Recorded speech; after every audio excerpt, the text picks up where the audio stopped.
महायुती आघाडीचं महाराष्ट्रामध्ये सरकार आलेलं आहे.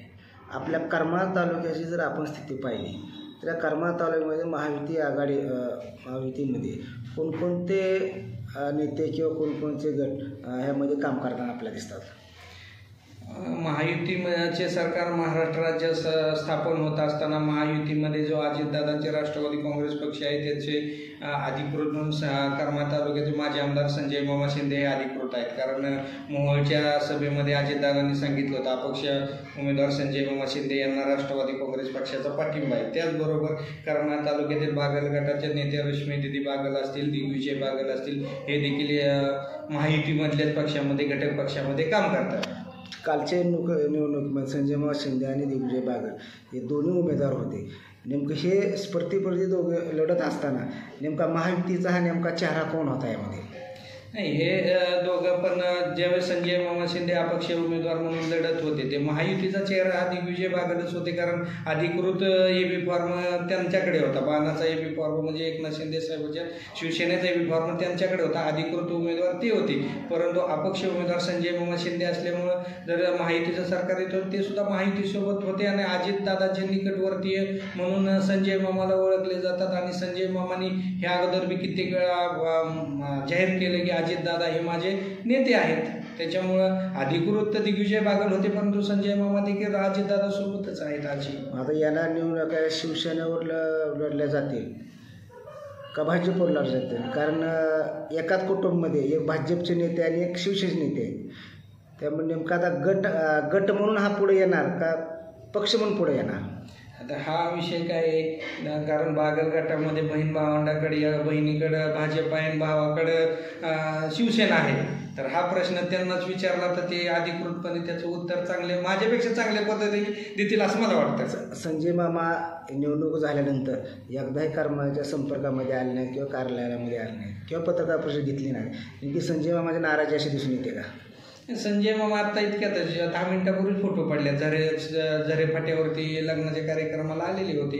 आणि संजय मामाला निकाल लागल्यानंतर अजितदादांनी बोलून घेतलं होतं. त्याच्यानंतर संजय मामाचं आता ही सरकार स्थापन झाल्यानंतर लवकरच पुनर्वसन देखील होणार आहे, राजकीय पुनर्वसन. संजय मामाची कुठलीही नाराजी नाही. संजय मामाला अपेक्षेपेक्षा भरभरून मतदान हे करमाळा तालुक्यात दिलेलं आहे. येणाऱ्या निवडणूक आहे कुठल्या ह्याच्यावर लढले जातात, गटावर लढले जातात पक्षावर का माहितीवर?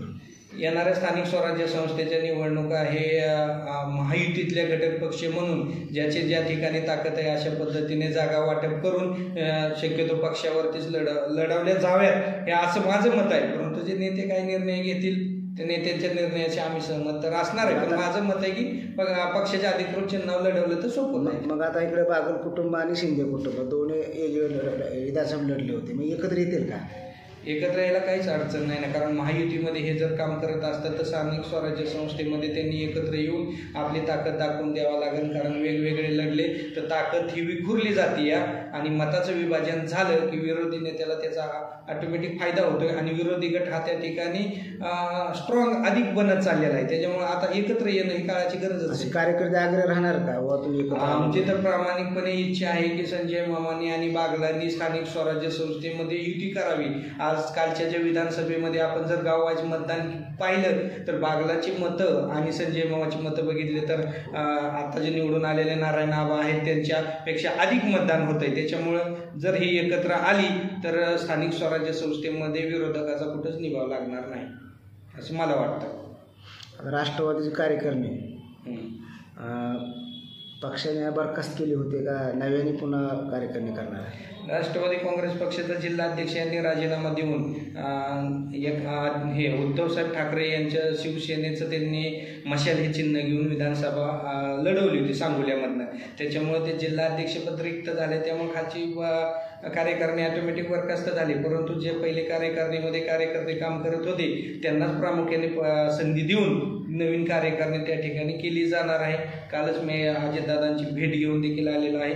दादा म्हणले ही सरकार स्थापन झाल्यानंतर एक 15-20 दिवसामध्ये आपण बैठक लावू आणि त्या ठिकाणी तो निर्णय घेऊन चांगल्या पद्धतीची सोलापूर जिल्ह्यामध्ये राष्ट्रवादीला पुन्हा ताकद तयार करण्यासाठी आपण चांगल्या पद्धतीची कार्यकारिणी तयार करू असं दादाचं माझं कालच बोलणं झालेलं आहे.